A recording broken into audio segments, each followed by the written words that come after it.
Hello everyone, triple a bright academy के YouTube channel पर आप सभी का स्वागत है। आज हम फिर से जो आपका PSSB का डीओ का पेपर हुआ था उसका पार्ट नंबर 1 की वीडियो मैंने आपके पास आ गई थी आपके पास। आज हम सेकंड वाली वीडियो मतलब उसके जो दूसरे क्वेश्चन रहते हैं आज हम वही वाले पूरे के पूरे कंटिन्यू करेंगे और इसे वाइंड अप करेंगे। ठीक है, चलिए तो स्टार्ट करते हैं। आपके पास यहाँ पर आई होप आपने पहली वाली वीडियो देख ली होगी और पहली वाली वीडियो में जो जो क्वेश्चन आपके पास बनते थे वो आपने देख लिए होंगे। अब हम सेकेंड वाला पार्ट इसका शुरू करने जा रहे हैं और आज हम सेकेंड वाले पार्ट के अंदर जो जो क्वेश्चन बनते हैं इसके साथ और उनके साथ जो एक्स्ट्रा फैक्ट बनते हैं उसके बारे में सीखेंगे। ठीक है, चलिए स्टार्ट करते हैं। आपके पास पहला इंपॉर्टेंट क्वेश्चन देखिए क्या था यहाँ पे। ठीक है, अब ये पहला नहीं है, अगर आप लॉजिकली देखें तो इससे पहले वाली जो वीडियो थी उस पर एंड आई थिंक कर दिया था मैंने और अब आप जो है वो अगले क्वेश्चन से स्टार्ट कर रहे हैं। ठीक है, चलिए स्टार्ट करते हैं। देखिए क्वेश्चन क्या है हमारे पास यहाँ पे। क्वेश्चन है कि which one of the following infrastructure project पूछा गया है is primary related to the railways. अब यहाँ पे क्वेश्चन क्या था हमारे पास कि आपको इस प्रकार के एक इंफ्रास्ट्रक्चर प्रोजेक्ट के बारे में बताना है जो किसके साथ एसोसिएटेड है, रेलवेज के साथ एसोसिएटेड है। किसके साथ एसोसिएटेड है? रेलवे के साथ। अब एक एक टॉपिक को एक एक इसके साथ के फैक्ट को सीखते हैं और अदर चीज़ों को के बारे में भी बात करते हैं। ठीक है, देखिए सबसे पहला अगर आप नोटिस करें जो ए ऑप्शन है अपने पास, ए वाला ऑप्शन कहता है बच्चे भारतमाला परियोजना। क्या नाम है इसका बेटा यहाँ पर? भारतमाला परियोजना। जब आप भारतमाला परियोजना की बात करते हैं it is associated with highways. किसके साथ एसोसिएटेड है? ये हाईवेज के साथ है। और इसे किस मिनिस्ट्री ने चलाया था? तो आपको याद रखना है जो मिनिस्ट्री ऑफ हमारे पास कौन सी है? Road and transport. ठीक है, जो ministry of road and transport है और जिसके मिनिस्टर कौन है अगर आप सबको पता होगा, नितिन गडकरी है। ठीक है, उनके द्वारा ये स्कीम इनिशिएट की गई थी और इसका नाम क्या था? भारतमाला योजना। क्या नाम था बेटा इसका? भारतमाला योजना। तो एक्चुअली में किसके साथ एसोसिएटेड है? तो आपको याद रखना है यहाँ पर रोड कनेक्टिविटी से ये पूरी की पूरी एसोसिएटेड है। तो पहला ऑप्शन तो बाय डिफॉल्ट क्या हो जाता है? यहाँ से एलिमिनेट हो जाता है क्योंकि भारतमाला परियोजना वाला तो बनेगा ही नहीं ना कि अगर रोडवेज होता तो आंसर क्या आना था हमारे पास? भारतमाला। अदरवाइज हमारे पास आंसर रेलवेज के साथ ही बिल्कुल भी सेटअप नहीं बैठ रहा है। ठीक है, ये क्लियर हो गया आपको। सेकेंड था बच्चे आपके पास यहाँ पर सागरमाला। ठीक है, सेकेंड वाले का नाम क्या था? सागरमाला परियोजना। अब जब आप सागरमाला की बात करते हैं बच्चे तो आप सबको पता है कि इंडिया की जो कोस्ट लाइन है, ध्यान देंगे, इंडिया की जो कोस्ट लाइन है, इंडिया की कोस्ट लाइन कहां से स्टार्ट होती है बेटे? तो कहां से स्टार्ट होती है? गुजरात। और कहां पे खत्म होती है? ये वेस्ट बंगाल। तो इस वाले पूरे एरिया की कनेक्टिविटी के लिए या फिर इन पोर्ट्स वाले एरिया को मॉडर्नाइज करना, इनकी कनेक्टिविटी को बढ़ाना, इन सब चीजों के लिए जो प्रोजेक्ट चलाया गया था दैट इज सागरमाला। ठीक है, तो सागरमाला किसके साथ एसोसिएट हो जाएगा आपके पास यहाँ पर? तो आप क्या टिक करेंगे यहाँ पर? आप टिक करेंगे कोस्टल लाइन।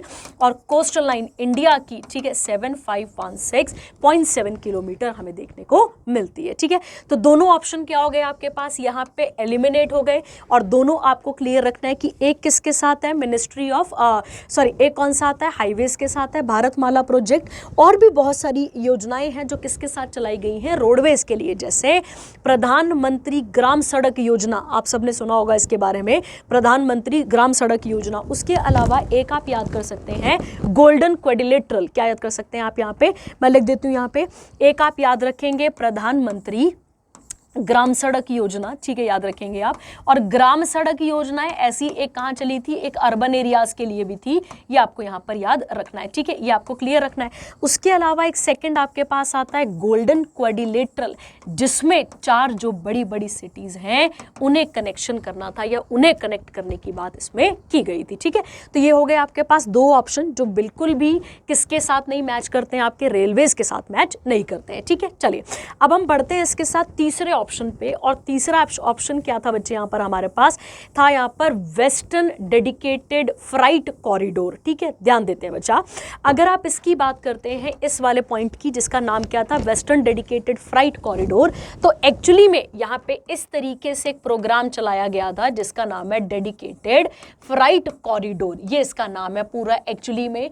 और अगर आप इसकी बात करें तो इसको 2 सेक्शन में कंप्लीट किया जाएगा। ठीक है, मतलब इसके 2 सेक्शंस हैं। एक कौन सा है बच्चे इसका, तो एक आएगा ईस्टर्न एक आएगा वेस्टर्न डेडिकेटेड, ये लिख देते हैं पहले, फ्राइट कॉरिडोर, और एक आपको याद रखना है ईस्टर्न डेडिकेटेड फ्राइट कॉरिडोर, ठीक है। तो हमसे ईस्टर्न वाले की तो बात ही नहीं हो रही है, हमसे बात किसके बारे में हो रही है यहाँ पे, वेस्टर्न डेडिकेटेड फ्राइट जो है कॉरिडोर के बारे में बात हो रही है, ठीक है।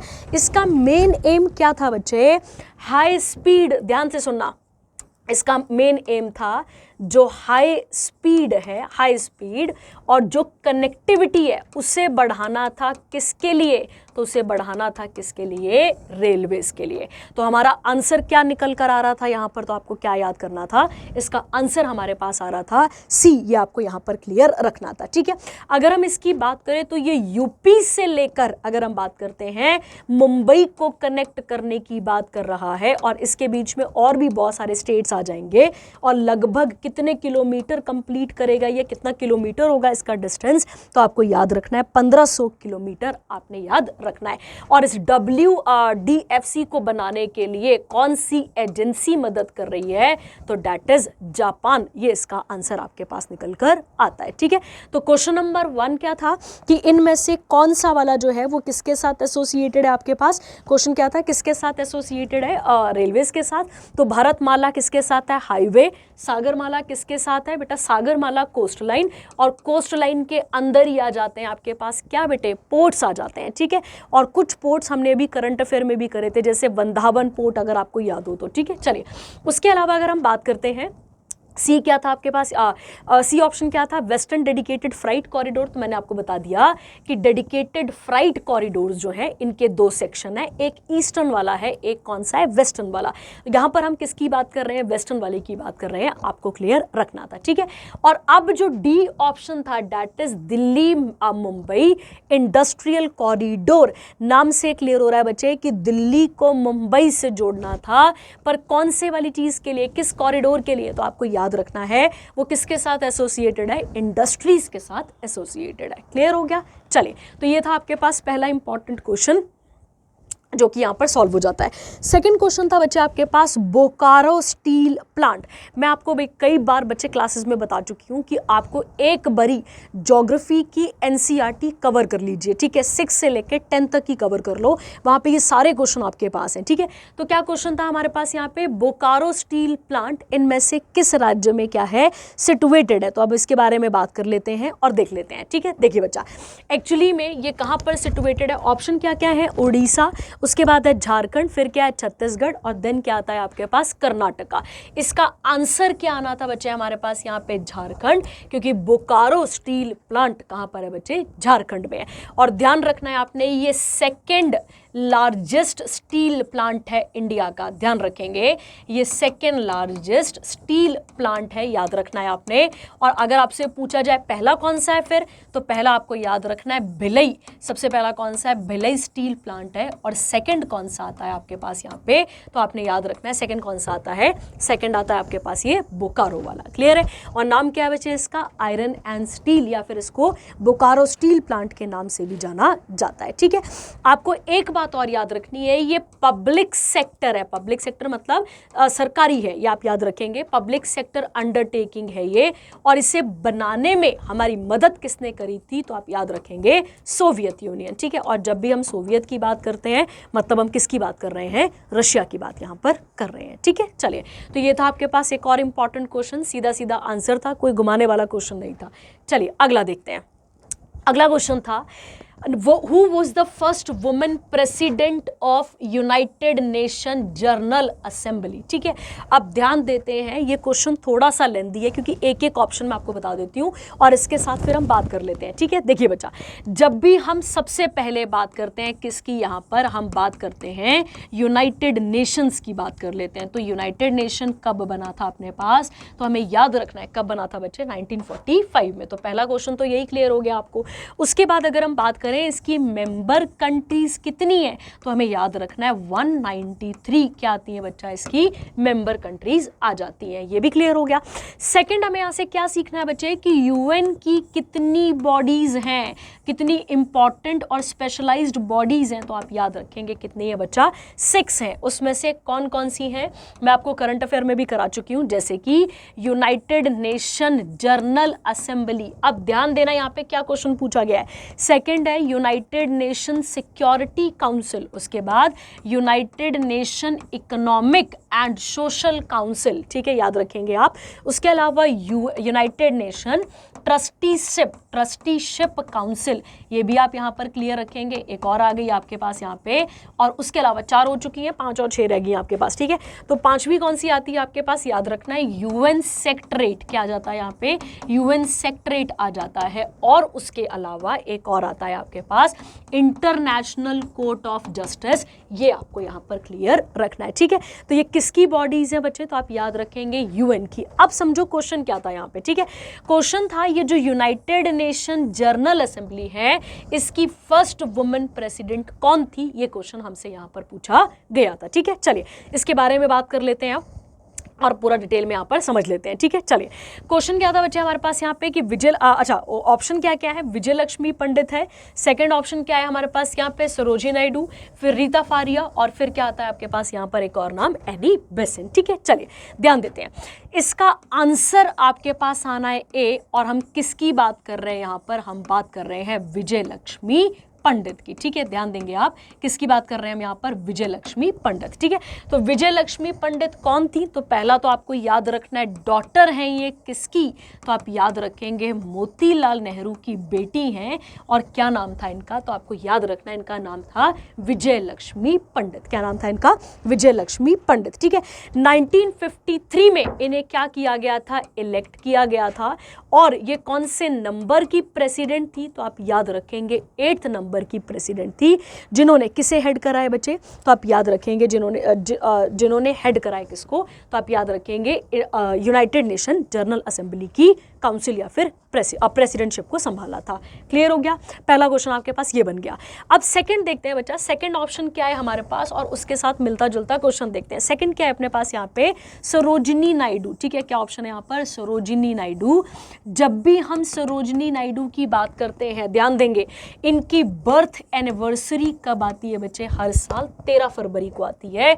और 13 फरवरी इज सेलिब्रेटेड एज नेशनल, याद रखना है आपने, नेशनल वुमेन्स डे मनाते हैं हम इस दिन। क्या मनाते हैं बच्चे, नेशनल वुमेन्स डे मनाते हैं। अब यहाँ पे मैं क्वेश्चन बदल दूं तो देखो क्या क्वेश्चन हो सकता है, यहाँ पे क्वेश्चन बदल देती हूँ, मैं कहती हूँ इंटरनेशनल वुमेन्स डे कब मनाया जाता है, तो आंसर क्या होगा, 8 मार्च होगा। तो वो तो इंटरनेशनल हो गया, हमारा नेशनल वाला हम किसकी याद में मनाते हैं, सरोजिनी नायडू के याद में हम इसे मनाते हैं। क्लियर हो गया आपके पास। उसके अलावा अगर हम बात करें सरोजिनी नायडू की, तो इन्हें एक टाइटल मिला हुआ है। वो टाइटल क्या है बच्चे, तो वो टाइटल है नाइटिंगेल ऑफ इंडिया। इन्हें क्या कहा जाता है बच्चे, नाइटिंगेल ऑफ इंडिया।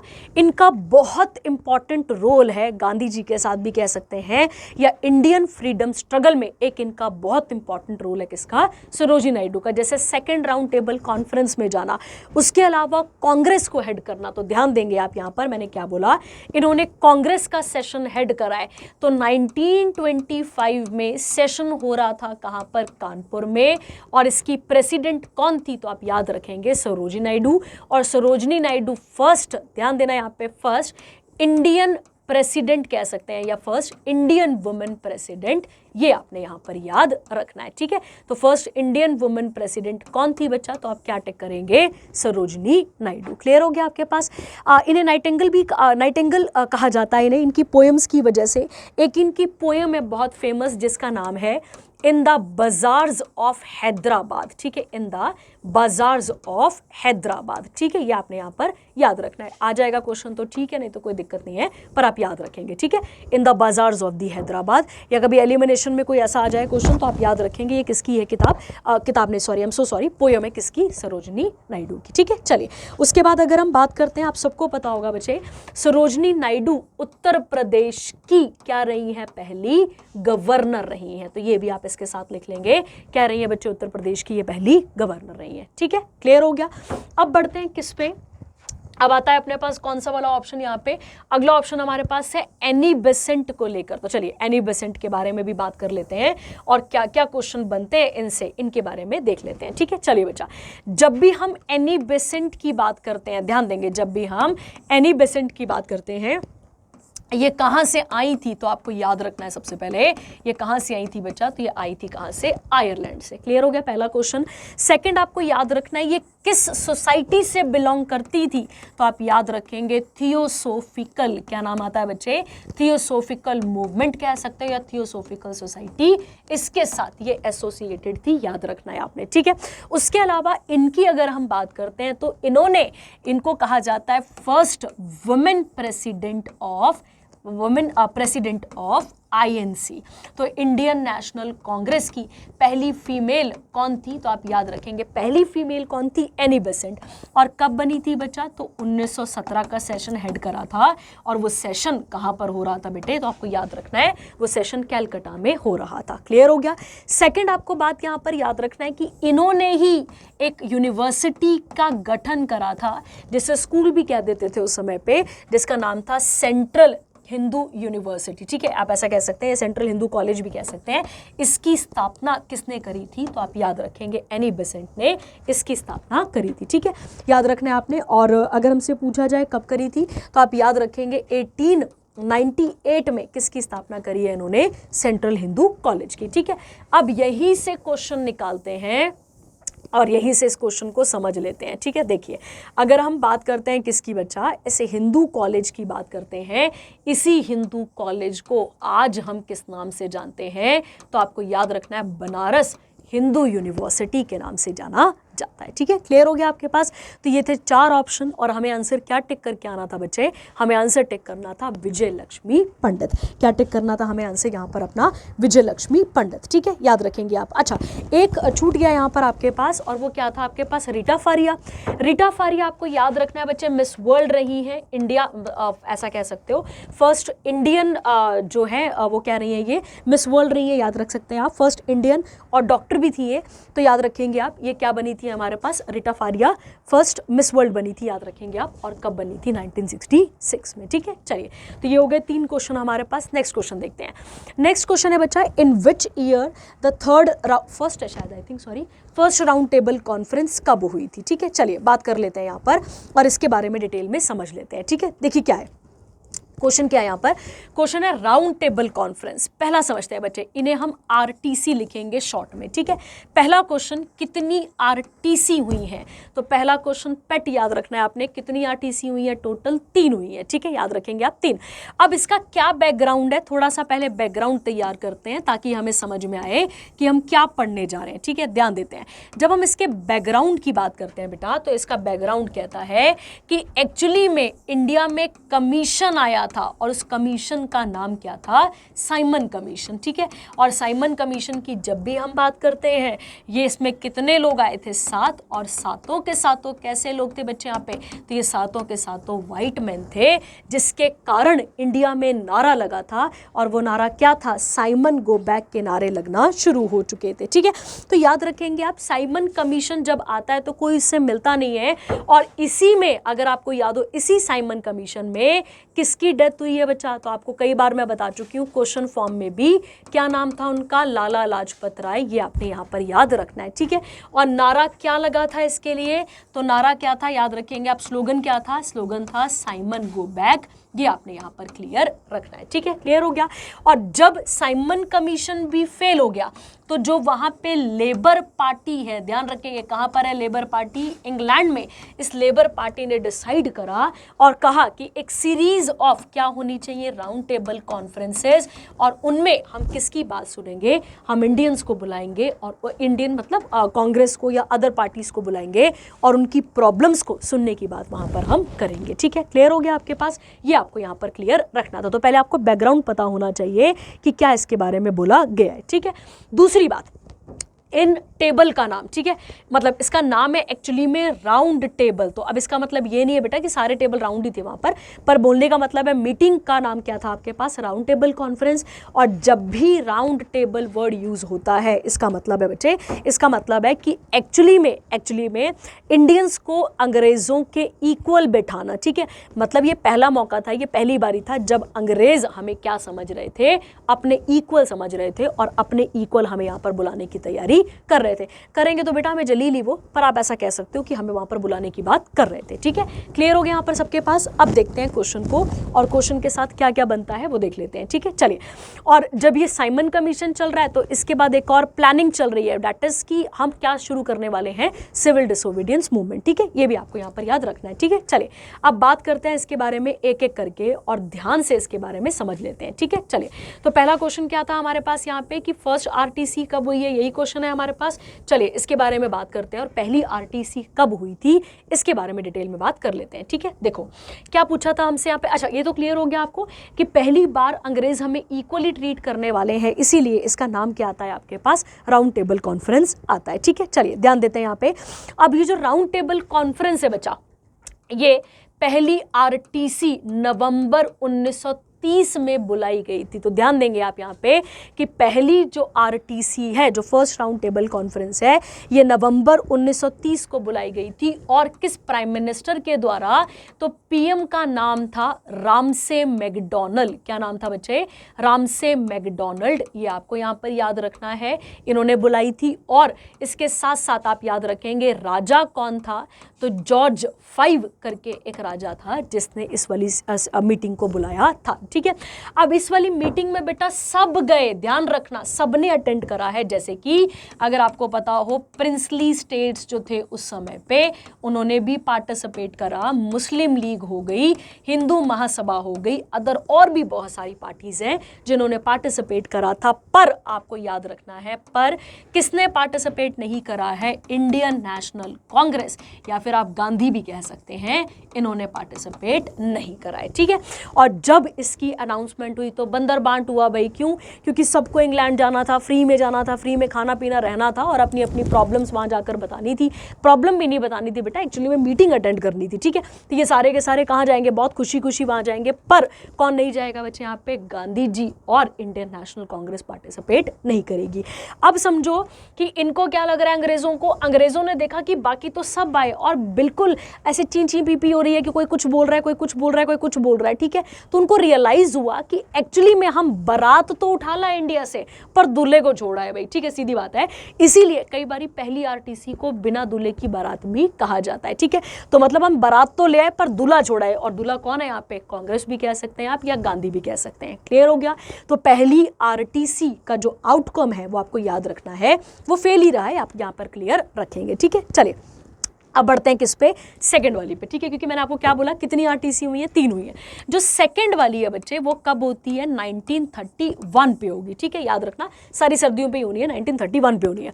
अब 31 पे जो ये मीटिंग होने वाली है ना बेटा, जो 31 पे जो होगी सेकंड, इसको क्या बोला जाएगा, सेकंड आरटीसी। अच्छा एक क्वेश्चन मैं आपको यहाँ बताना भूल गई, तीनों की तीनों आरटीसी कहाँ पर हुई है, तो आप याद रखेंगे तीनों की तीनों आरटीसी लंदन में ही हुई है, ठीक है। जब ये सेकंड आरटीसी में बुलाया गया बच्चे, तो आपको याद रखना है सेकंड आरटीसी से पहले क्या चल रहा है, तो पहले चल रहा है सिविल डिसओबीडियंस मूवमेंट, जिसको हम डांडी मार्च भी कह देते हैं, क्लियर रखना है आपने। और इसी को हम और किस नाम से जानते हैं, इसी को हम सॉल्ट सत्याग्रह के नाम से भी जाना जाता है, ठीक है। क्लियर हो गया आपके पास यहाँ तक, क्या कहा जाता है बच्चे, इसे सॉल्ट सत्याग्रह के नाम से भी जाना जाता है, ठीक है। बहुत अच्छे तरीके से ये सब चल ही रहा था कि बीच में एंट्री होती है किसकी, लॉर्ड इरविन की, और बीच में एक पैक्ट साइन होता है गांधी और इरविन के बीच में, जिसका नाम आता है इरविन पैक्ट भी लिखते हैं इसको आप यहाँ पर, और इसी को दिल्ली पैक्ट भी लिखा जाता है। क्या लिखा जाता है बेटा, दिल्ली पैक्ट भी लिखा जाता है, और इसे गांधी इरविन पैक्ट भी लिखा जाता है, ठीक है।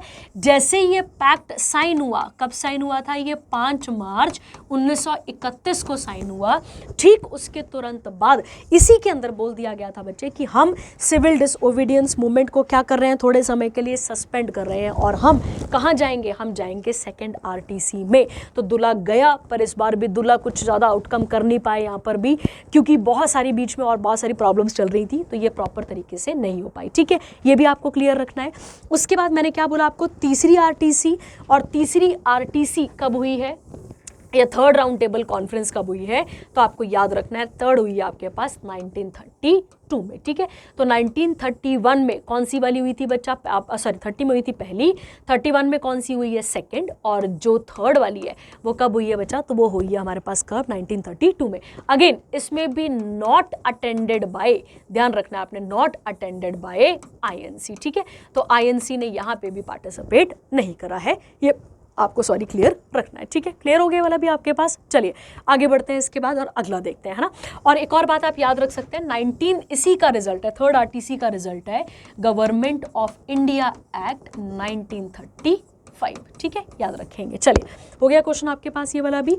चलिए आगे बढ़ते हैं इसके बाद और अगला क्वेश्चन देख लेते हैं क्या पूछा गया था। ठीक है, चलो अगला क्वेश्चन था, किस नदी को गंगा ऑफ द साउथ कहा जाता है। तो आपको याद रखना था बच्चे, गंगा ऑफ द साउथ किसे कहा जाता है, तो आप याद रखेंगे कावेरी लिखेंगे इसका आंसर, और कावेरी को कई बारी इस तरीके से भी लिखा जाता है। ठीक है, देखिए हम सब ने पढ़ा है कि इंडिया में कुछ पेनिनसुलर रिवर्स है। अब उन पेनिनसुलर रिवर्स का नाम क्या है, वेस्टर्न पेनिनसुलर रिवर, और एक कौन सी आती है, ईस्टर्न। तो ये जितनी भी यहाँ पर लिखी हुई है बेटा, तो पहला क्वेश्चन तो आप ये निकाल लो कि ये कौन सी रिवर्स हैं, तो ये ईस्टर्न पेनिनसुलर रिवर है, ये आपने पहला क्वेश्चन यहाँ पर याद रखना है। ठीक है, कौन सी आती है बच्चा, ये आपके पास ईस्टर्न पेनिनसुलर रिवर है, ये आपने यहाँ पर क्लियर रखना है। ठीक है, क्लियर हो गया। जब भी हम कावेरी की बात करते हैं बच्चा, तो कावेरी को वहाँ की लोकल भाषा में कावेरी अम्मा भी कहा जाता है, इस नदी को कावेरी अम्मा भी कहा जाता है। क्यों, क्योंकि it is considered as the sacred river. ठीक है, जैसे हमारी गंगा को सेक्रेड माना जाता है, ठीक वैसे ही कावेरी को भी वहाँ पर सेक्रेड माना जाता है। ठीक है, क्लियर हो गया। उसके अलावा अगर हम बात करें तो ये कौन कौन से एरियाज को कवर करती है, तो ये कवर करती है कर्नाटका, उसके अलावा केरला, उसके अलावा तमिलनाडु, और उसके अलावा पुडुचेरी। ठीक है, इन सबको कौन कवर करता है बच्चे, तो ये रिवर कवर करती है। किसकी बात कर रहे हैं हम यहाँ पर, कावेरी की। कावेरी कहाँ से ओरिजिनेट होती है, तो आंसर होगा ब्रह्मगिरी। कहाँ से आ जाएगा, ब्रह्मगिरी रेंज, ये आपने यहाँ पर क्लियर रखना है। ठीक है, जो ब्रह्मगिरी पहाड़ों की श्रेणी है वहाँ से ओरिजिनेट होती है कौन सी वाली रिवर, तो आप याद रखेंगे कावेरी यहाँ से ओरिजिनेट होती है। और कहाँ पर आती है ब्रह्मगिरी रेंज, कर्नाटका, ये भी आपको यहाँ पर याद रखना है। ठीक है, इसी नदी पर है एक डैम जिसका नाम है कृष्णराज सागर। ठीक है, जिसे कृष्णराज भी आप कह सकते हैं, तो कृष्णराज सागर डैम है। और एक और बहुत फेमस डैम है, ऐसे तो अनगिनत है बच्चे, पर ये आपने दो मेजर याद रखने हैं, मेटूर डैम या मेतूर भी इसे कहा जाता होगा, ये आपने यहाँ पर क्लियर रखना है। ठीक है, तो इसका आंसर क्या था हमारे पास पेपर में, आपको याद रखना है, हमारा आंसर यहाँ पर आना था कावेरी, ये आप क्लियर यहाँ पर रखेंगे। ठीक है, चलिए अगला बढ़ते हैं। इसके बाद अगला आता है आपके पास यहाँ पे महानदी। अगली नदी कौन सी आती है अपने पास यहाँ पे, महानदी, और महानदी के बारे में बात कर लेते हैं। ठीक है, देखिए जब भी हम महानदी की बात करते हैं बेटा, तो महानदी उड़ीसा की one of the major river है, ऐसा कहेंगे आप कि उड़ीसा में इसका एक बहुत इंपॉर्टेंट रोल प्ले है। किसका बच्चे, तो आप याद रखेंगे महानदी का। महानदी की जब हम बात करते हैं बेटा, तो महानदी के ऊपर ही डैम है, और डैम का नाम क्या है, हीराकुड। क्या नाम है बेटा इस डैम का, हीराकुड, ये आपने यहाँ पर क्लियर रखना है। तो हीराकुड डैम कौन सी नदी पर आता है, तो आप याद रखेंगे महानदी पर। और ये भी वन ऑफ द, मैं ऐसा नहीं कह रही यही लंबी है, one of the largest peninsular, या लार्जेस्ट कौन सी वाली, लार्जेस्ट ईस्टर्न पेनिनसुलर रिवर कौन सी है, तब भी आप टिक करेंगे महानदी, आपने यहाँ पर याद रखना है। ठीक है, और महानदी का ओरिजिनेशन कहाँ से होता है, तो अमरकंटक रेंज से कौन सी नदी निकलती है, तो आपको याद रखना है कौन सी निकलती है, महानदी अपने पास निकलती है, ठीक है। उसके अलावा अगर हम बात करें कृष्णा की, तो कृष्णा कहाँ से निकलती है? महाबलेश्वर, ध्यान रखेंगे आप, महाबलेश्वर जगह का नाम आता है, और ये कहाँ पर है? महाबलेश्वर, ये आता है कहाँ पर? महाराष्ट्र में, ये आपने याद रखना है, यहाँ से ये रिवर ओरिजिनेट होती है, ठीक है। क्लियर हो गया आपके पास। उसके अलावा लास्ट हमारे पास कौन सी आती है बच्चे? गोदावरी। और गोदावरी का ओरिजिनेशन कहाँ से होता है? पहला क्वेश्चन, गोदावरी का ओरिजिनेशन होता है कहाँ से? नासिक। और अगेन नासिक कहाँ पर आता है बच्चे? तो आप क्या टिक करेंगे? महाराष्ट्र। क्लियर हो गया। उसके अलावा अगर हम बात करें, मैंने आपको बोला वन ऑफ द लार्जेस्ट, मतलब लार्जेस्ट कौन सी है? तो लार्जेस्ट पेनिनसुलर रिवर कौन सी आती है? तो आप याद रखेंगे कौन सी आती है हमारे पास? गोदावरी आती है, ये आपने यहाँ पर याद रखना है, ठीक है। और इसको कई बारी दक्षिण गंगा भी कहा जाता है, ठीक है, दक्षिण गंगा कहते हैं, और दक्षिण गंगा के साथ साथ इसे बृहद गंगा भी कहा जाता है। बृहद मतलब बूढ़ी गंगा कह सकते हैं, बृहद गंगा भी कहा जाता है, ठीक है। क्लियर हो गया आपके पास। तो ये था एक और क्वेश्चन इंपॉर्टेंट जो कंप्लीट हो जाता है।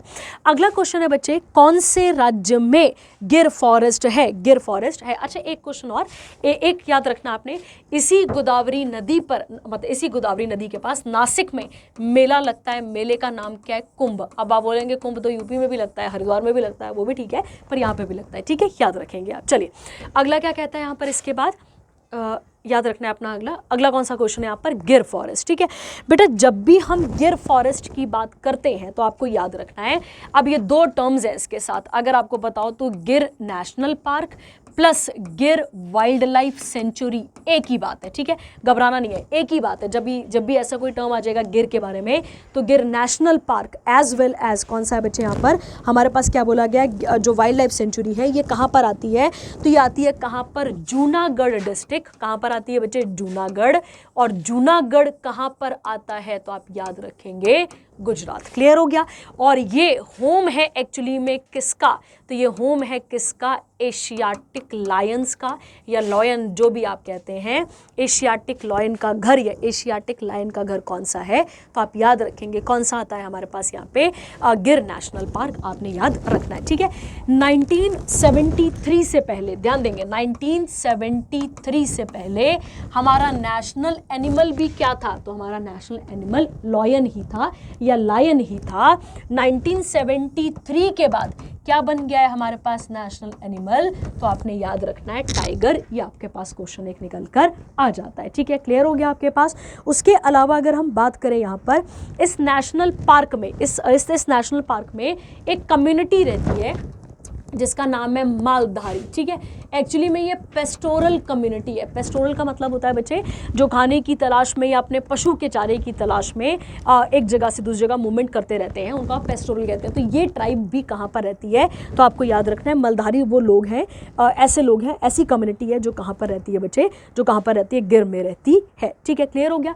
उसके अलावा भी नेशनल पार्क हैं कहाँ पर? गुजरात में। जैसे एक नाम आप याद रखेंगे वंसदा नेशनल पार्क, याद रखना है आपने। उसके अलावा एक आता है मराइन, या मरीन कह सकते हैं आप इसे, मरीन नेशनल पार्क आपने याद रखना है। और उसके अलावा ब्लैक बक, ये कुछ इंपॉर्टेंट नेशनल पार्क है कहाँ के बेटा? तो आप याद रखेंगे कहाँ के हैं ये? गुजरात के। ये आपने यहाँ पर क्लियर रखना है, ठीक है। उसके अलावा अगर हम महाराष्ट्र की बात करते हैं तो महाराष्ट्र के भी बहुत इंपॉर्टेंट कुछ नेशनल पार्क हैं। उसमें से एक आप याद रखेंगे नावेगांव, ठीक है, नावेगांव आपने याद रखना है यहाँ पे गांव। उसके अलावा आ जाता है टडोबा, ठीक है, सुना होगा आपने टडोबा के बारे में। उसके अलावा आ जाता है संजय गांधी नेशनल पार्क, ये भी आप इसके साथ लिख लेंगे, ठीक है। कौन सा आ जाता है यहाँ पे? Sanjay Gandhi national park. उसके बाद है चंदोली गुगामल, ये भी आपके पास कहाँ पर आते हैं? ये भी आपको कहाँ देखने को मिलते हैं? ये सारे नेशनल पार्क कहाँ पर है बेटा? तो आप याद रखेंगे ये कहाँ पर है? महाराष्ट्र में। क्लियर हो गया, ठीक है। तो आप याद रखेंगे ये किसके साथ एसोसिएटेड है? महाराष्ट्र के साथ, ठीक है। चलिए अब आते हैं किस पे यहाँ पर? महाराष्ट्र, मध्य प्रदेश पे। मध्य प्रदेश से बनने वाले कौन कौन से नेशनल पार्क है? वैसे तो वहाँ पे 11-12 नेशनल पार्क हैं, अब जो आपको याद रह जाए 5-7 वो आप याद कर लेंगे, ठीक है। जैसे इसमें एक आता है आपके पास पन्ना, एक आता है पेंच, ध्यान रखना है। एक कौन सा आता है? पन्ना। एक कौन सा आता है? पेंच। एक कौन सा आता है आपके पास? कूनो, ठीक है। पेन पंच, ऐसे याद रख लो, पन्ना पेंच कूनो इकट्ठे याद करने पड़ेंगे ये वाले आपके पास। उसके बाद है माधव कान्हा, ठीक है, तो याद रखेंगे आप माधव, ठीक है। उसके बाद है कान्हा, ठीक है, ये कुछ इंपॉर्टेंट नेशनल पार्क है कहाँ। अच्छा, उसके अलावा सतपुरा, ठीक है, ये कुछ इंपॉर्टेंट नेशनल पार्क है कहाँ के बेटा, मध्य प्रदेश के, ठीक है। बाकी तो आप इसके साथ और भी बहुत सारे, बांधवगढ़ है, ठीक है, और भी हैं, वन विहार, तो ये आप इसके साथ ऐड यहाँ पर कर सकते हैं, ठीक है। उसके अलावा एक आपके पास और बचता है जिसका नाम क्या आता है यहाँ पे, कर्नाटका, और कर्नाटका के साथ एक आता है बहुत फेमस वाला जिसका नाम क्या है, जिसका नाम है अंशी बंदीपुर, ठीक है, याद रखेंगे आप, बंदीपुर। बंदीपुर के अलावा बनेर घाटा, क्या नाम है इसका, बनेर घाटा, याद रखना है आपने, बनेर घाटा भी कह देते होंगे, कुद्रेमुख भी आता है या कुदेरमुख भी कह देते हैं, तो आप याद रखेंगे कुद्रेमुख। उसके अलावा अंशी, ये भी एक इम्पॉर्टेंट नेशनल पार्क है कहाँ के, तो आपने याद रखना है कहाँ के हैं, कर्नाटका के, ठीक है। चलिए, तो ये हो गया आपके पास कुछ इंपॉर्टेंट और क्वेश्चंस जो किसके साथ एसोसिएटेड है, इसके साथ एसोसिएटेड है, ठीक है। चलिए, अब आगे बढ़ते हैं। इसके बाद अगला क्वेश्चन देखते हैं क्या बोला गया था। अगला पूछा गया था, in which of the following month kharif crop are harvested. देखो बच्चा, इंडिया में, मैं आपको शायद ये क्वेश्चन पहले भी बता चुकी होंगी कि इंडिया में 3 क्रॉपिंग पैटर्न है। कितने पैटर्न है बच्चा यहाँ पर, तो आपको याद रखना है, इंडिया में 3 क्रॉपिंग पैटर्न है, पहले तो ये समझो, ठीक है, या 3 क्रॉपिंग सीजन्स हैं। अब ऐसा लिख सकते हैं क्या यहाँ पे, 3 क्रॉपिंग सीजन्स हैं, और जब भी आप उन 3 क्रॉपिंग सीजन्स की बात करते हैं उसमें एक सबसे पहला आता है आपके पास रावी। एक कौन सा आता है बच्चे आपके पास यहाँ पे, रावी, याद रखना है। सेकंड कौन सा आता है बच्चे, तो आप याद रखेंगे, सेकंड आता है आपके पास खरीफ। सेकंड कौन सा आता है बच्चे यहाँ पर हमारे पास, खरीफ। खरीफ के अलावा तीसरा एक कौन सा आता है, तो आपने याद रखना है, तीसरा कौन सा आता है आपके पास, जैद। ये आपने यहाँ पर क्लियर रखना है, ठीक है। क्लियर हो गया आपके पास, ये 3 आपके पास क्या निकलते हैं, सीजन निकल कर आते हैं, ठीक है। अब पहले बात करते हैं रबी की। तो रबी फसल लगाई कब जाती है, ये रबी फसल कब लगाई जाती है, तो आपको याद रखना है, इसे लगाया जाता है, इसको लगाया जाता है सोन। कब सोन किया जाता है, तो आप याद रखेंगे अक्टूबर से लेकर दिसंबर के बीच में कौन सी फसल लगाई जाती है, तो आप याद रखेंगे रबी लगाई जाती है। रबी को हार्वेस्ट कब किया जाता है, तो ध्यान देंगे आप, अप्रैल मई में किसे हार्वेस्ट कर दिया जाता है, तो आप याद रखेंगे किसे हार्वेस्ट किया जाता है, रबी को, ठीक है। अब रबी फसल में क्या क्या चीजें लगती हैं, तो ध्यान देंगे इसमें क्या क्या चीजें लगती हैं, तो इसमें लगती है वीट, आपने सुना होगा, उसके अलावा बार्ले, उसके अलावा मटर, ठीक है, पीज आ गए आपके पास, उसके अलावा मस्टर्ड एक्सेट्रा, बहुत सारी चीज़ें किस टाइम पर लगाई जाती है, रबी फसल पे लगाई जाती है, ठीक है। हमसे क्या पूछी है वहाँ पर, हमसे कौन सी वाली पूछी हुई है, हमसे पूछी है कौन सी वाली, खरीफ वाली पूछी हुई है, ये आपको यहाँ पर समझना है। और खरीफ कब लगाते हैं बेटा, तो खरीफ लगाई जाती है, ध्यान देंगे, खरीफ को लगाया जाता है, सोन इसे लगाया कब जाता है, जून जुलाई में। कब लगाया जाता है बेटा, बरसात के टाइम की फसल है ये, तो इसे लगाया कब जाता है, जून जुलाई में इसे, इस फसल को लगाया जाता है, याद रखना है। और इसे हार्वेस्ट कर दिया जाता है कब, तो इसे हार्वेस्ट कर दिया जाता है सितंबर अक्टूबर में। अब जरा ध्यान दो कि क्वेश्चन क्या पूछा था कि खरीफ क्रॉप को हार्वेस्ट कब करते हैं या काटते कब है इस फसल को, तो आपको क्या याद रखना था, आपको याद रखना है इसे काटा जाता है कब, इसे काटा जाता है सितंबर अक्टूबर में, ये आपने यहाँ पर याद रखना था, ठीक है। इसी फसल के अंदर, मतलब इसी फसल में क्या क्या लगता है, तो आप याद रखेंगे राइस, मेज, ठीक है, कॉटन, ठीक है, याद रखेंगे ग्राउंड नट, ठीक है, ग्राउंड नट हो गया, उसके अलावा सोयाबीन, ये सब कब लगाया जाता है बेटा, तो ये सब कब लगाया जाता है, इस खरीफ सीजन में लगाया जाता है। क्लियर हो गया आपके पास। और लास्ट आती है आपके पास कौन सी वाली, यहाँ पे जैद, और जैद कब लगाई जाती है बच्चे, जून और जुलाई के बीच में, ठीक है, याद रखना है आपने, कब लगाई जाती है बेटा हमारे पास ये जून, सॉरी जून नहीं है, मार्च है, मार्च से लेकर कब तक लगाई जाती है, जुलाई के बीच में, और इसे काटा भी इसी टाइम पे जाता है, तो हार्वेस्ट और इसका जो सोन फेस्टिवल सोन है वो बिल्कुल सेम है, याद रखना है आपने।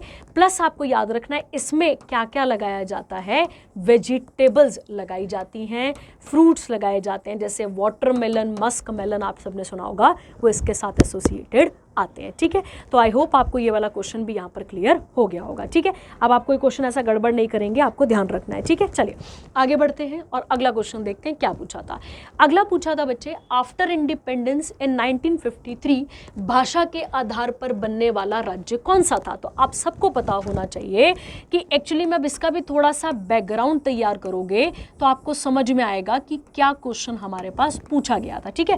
थोड़ा सा इसका बैकग्राउंड तैयार करोगे तो आपको क्लियरिटी हो जाएगी आएगी कि क्या पूछा था। देखो क्या कहता है, एक्चुअली में जब अंग्रेज हमारे पास थे, ध्यान देते हैं, जब ब्रिटिश इंडिया यहाँ था, मतलब ब्रिटिश इंडिया बोलने का मतलब है जो एक्चुअली में ब्रिटिशर्स थे उनके टाइम पीरियड पे हमारा पूरा का पूरा इंडिया दो भागों में टूटा हुआ था। ठीक है, ध्यान देंगे आप यहाँ पे, पूरा का पूरा जो इंडिया है वो दो भागों में टूटा हुआ था। एक को क्या कहा जाता था बच्चे, तो आपको याद रखना है, एक को कहा जाता था प्रिंसली स्टेट, क्या कहा जाता था इसे, प्रिंसली स्टेट, याद रखना है। और एक को हम ब्रिटिश टेरिटरी भी कहते थे, या डायरेक्ट किसके कंट्रोल के अंदर था, ब्रिटिशर्स के अंदर था। क्लियर हो गया। तो अगर हम देखें तो इंडिया जो है वो पूरा का पूरा दो पार्ट्स में डिवाइडेड था। एक को क्या कह देते थे आप यहाँ पर, एक को हम कहते थे यहाँ पे प्रिंसली स्टेट और एक को क्या कहते थे, ब्रिटिश प्रोविंसेस। ये क्लियर हो गया आपके पास।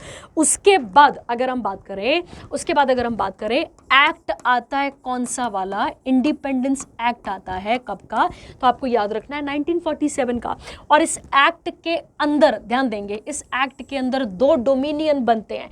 उन दो डोमिनियंस का क्या क्या नाम था, एक दो डोमिनियन मतलब दो कंट्रीज बनती हैं, एक का नाम क्या बनता है बच्चे, इंडिया, और एक का नाम क्या बनता है यहाँ पर, पाकिस्तान। ये क्लियर हुआ आपको पहले। ठीक है, तो क्या क्या बनता है यहाँ पर, आज़ादी से पहले हमारा पूरा का पूरा इंडिया, या आज़ादी के टाइम पर पूरा का पूरा जो इंडिया है वो दो भागों में टूटा हुआ था।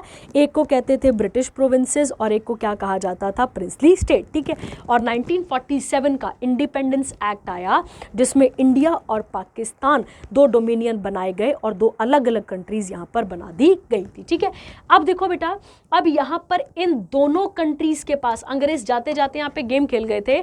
उन्होंने हमारे लोगों के पास कितने ऑप्शंस छोड़े थे, याद होगा आप सबको, 3 ऑप्शंस छोड़े थे। ठीक है, कि या तो इंडिया को ज्वाइन कर लीजिए, या तो किसे ज्वाइन कर लीजिए, पाकिस्तान को ज्वाइन कर लीजिए, या फिर आप क्या रह सकते हैं यहाँ पे, इंडिपेंडेंट रह सकते हैं। और आप सबको पता है कि 3 ऐसे एरियाज थे जो इंडिपेंडेंट रहे, जिसमें एक नाम कौन सा आता है आपके पास, कश्मीर। कश्मीर को कैसे ऐड किया गया था, by means of instrument of accession, याद रखेंगे। उसके बाद आता है एक आपके पास कौन सा वाला, जूनागढ़। ये वही जूनागढ़ है बेटे जहाँ पे गिर फॉरेस्ट है, याद रखना है। और जूनागढ़ में क्या करवाई थी हमने, वोटिंग, रेफरेंडम कराया था। और एक जगह आपको और याद रखनी है जूनागढ़ के अलावा, एक आती है आपके पास हैदराबाद। एक क्या था आपके पास, हैदराबाद। ठीक है, और वो हैदराबाद की जब आप बात करते हैं तो हैदराबाद में फिर क्या चला था, पुलिस एक्शन चला था। ये तो आपको क्लियर होगा क्योंकि यहीं से पूरा का पूरा बैकग्राउंड तैयार होता है। ठीक है, एक्चुअली में इंडिया को ज्वाइन करने वाली कितनी प्रिंसली स्टेट्स थी, 542। 542 में से 549 ने ज्वाइन कर दिया। कितनी प्रिंसली स्टेट थी, 52, और 52 में से 549 ने तो ज्वाइन कर लिया, बाकी 3 अड़ चुकी थी। ये आपको यहाँ पर याद रखना है। ठीक है, अब ये सब चल ही रहा था 47, क्योंकि कॉन्स्टिट्यूशन भी बन रहा था। इसी बीच में 3 इम्पॉर्टेंट कमीशंस आते हैं और उन 3 इम्पॉर्टेंट कमीशंस के अंदर ही हम पढ़ेंगे कि एक राज्य बना था और उस राज्य का नाम क्या था हमारे पास, उस राज्य का नाम क्या था, आंध्र प्रदेश। तो भाषा के आधार पर बनने वाले राज्य का नाम क्या था, आंध्र प्रदेश। ठीक है, देखिए तो क्या किया जाता है बच्चे, यहाँ पर सबसे पहले एक कमीशन अपॉइंट की जाती है स्टेट्स के लिए, और उस कमीशन का नाम क्या था बच्चे, तो आपको याद रखना है धार कमीशन।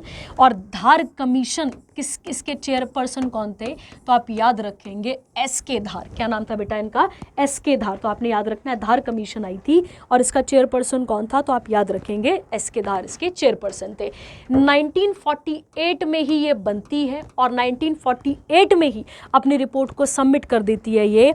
और इसने रिकमेंड करा था, ध्यान देंगे, इसने रिकमेंड करा था कि अगर राज्यों का गठन करना है, अगर इंडिया में राज्यों का गठन करना है तो लैंग्वेज बेसिस नहीं होना चाहिए। तो आपको याद रखना है भाषा के आधार वाला सारा पैरामीटर किसने मना कर दिया था, तो आप याद रखेंगे किसने मना कर दिया था, धार कमीशन ने।